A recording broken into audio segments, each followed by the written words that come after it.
السلام علیکم مائی on line family, کیسے ہیں آپ سب؟ مجھے امید ہے کہ آپ سب خیریت سے ہوں گے۔ آج میں حاضر ہوئی ہوں بڑے ایک یونیک ٹاپک کے ساتھ، اور آج میں آپ کو سناؤں گی سٹوری، وہ بھی میری لائف کی۔ یہ سٹوری ویسی نہیں ہوگی کہ شعر آیا، لیکن ریزمبل اس طرح سے کرے گی کہ اس سٹوری کا بھی ایک مورل ہوگا۔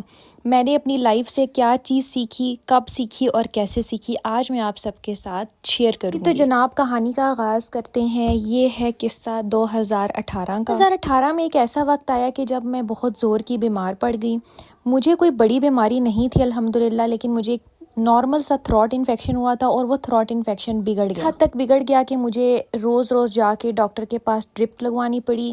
مجھے تیز بخار رہتا تھا، میں رات کو سو نہیں پاتی تھی۔ مجھے کنٹینیوسلی کچھ دن ڈاکٹر کے پاس جانا پڑا، تو وہاں پہ جب مجھے ڈرپ لگی ہوتی تھی تو روز ایک بچی آ کے میرے سے باتیں کرتی تھی، اس بچی کے ساتھ میری دوستی ہونے لگی۔ عمر تقریباً ہوگی 6 سال یا 7 سال۔ وہ اپنی امی اور ابو کے ساتھ آیا کرتی تھی۔ اس کی امی کو کوئی سیریس ہیلتھ ایشو تھا، اور وہ مجبوری کے تحت پرائیویٹ سیکٹر میں اپنا علاج کروا رہے تھے۔ اس بچی کی باتوں سے مجھے اندازہ ہوا کہ وہ بہت تنگ دستی کی زندگی گزار رہے ہیں، غربت میں زندگی گزار رہے ہیں، اور بچی کی خواہشات بڑی تھیں۔ میں ان کو بڑی نہیں کہوں گی، معصومانہ خواہشات تھی جو ہر بچے کی ہوتی ہیں، کچھ کھلونے۔ بس باتوں میں اس بچی نے مجھ سے ایک کھلونے کی فرمائش کر دی۔ میں نے اس سے وعدہ کر دیا کہ جب میں کل آؤں گی تو میں تمہارے لیے وہ کھلونا لے کر آؤں گی۔ 2018 کی بات ہے، اس وقت میں انڈیپینڈنٹ بھی نہیں تھی۔ میں نے بھی اپنی ماما سے اور اپنے پاپا سے پیسے لے کے خراب کنڈیشن میں جا کے اس کے لیے کھلونا خریدا۔ اچھا جی، لانگ سٹوری شارٹ، تو میں اگلے دن اس کے لیے وہ کھلونا لے گئی۔ اب آتے ہیں جی اصل کہانی کی طرف۔ جب میں نے اس بچی کو وہ کھلونا دیا، وہ بچی آپ سوچے 5-6 سال کی ہے، اور اس کی آنکھوں میں خوشی کے آنسو آ گئے، نکلے تو نہیں لیکن آنسو بھر رہے تھے اس کی آنکھوں میں۔ یہ وہ مومنٹ تھا جو میرے دل کو لگا، اور اس دن مجھے ایک چیز کا بہت زور سے احساس ہوا۔ ہم اگر کسی کی چھوٹی سی خواہش بھی پوری کریں گے تو ہمیں جو اندر خوشی محسوس ہوگی اس کا مزہ کوئی اور ہوگا۔ اس وقت میں نے ایک چیز ڈیسائیڈ کر لی تھی کہ میں انشاءاللہ لائف میں اللہ تعالیٰ مجھے جب بھی موقع دے گا،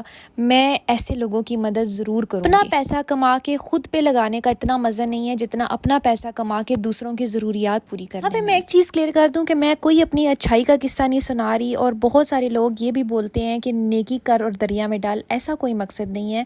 میں نے اپنی لائف سے ایک اچھی چیز سیکھی ہے، اور میں چاہتی ہوں کہ وہ میں اپنے ویورز کو سکھاؤں۔ مورل آف دا سٹوری میں یہ کہوں گی کہ انسان کو جو سکون، اندرونی سکون جو چیز دے سکتی ہے، وہ مٹیریلسٹک چیزیں نہیں ہیں، مہنگی گاڑی، مہنگا گھر، مہنگے کپڑے نہیں ہیں۔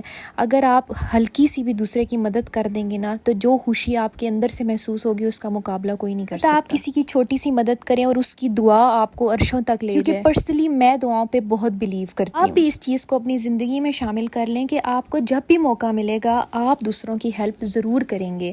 کسی کی راہیں آسان کریں گے تو اللہ تعالیٰ آپ کی راہیں آسان کرے گا۔ اللہ سب کو اس قابل بنائے کہ وہ دوسروں کی بلا جھجک مدد کر سکیں۔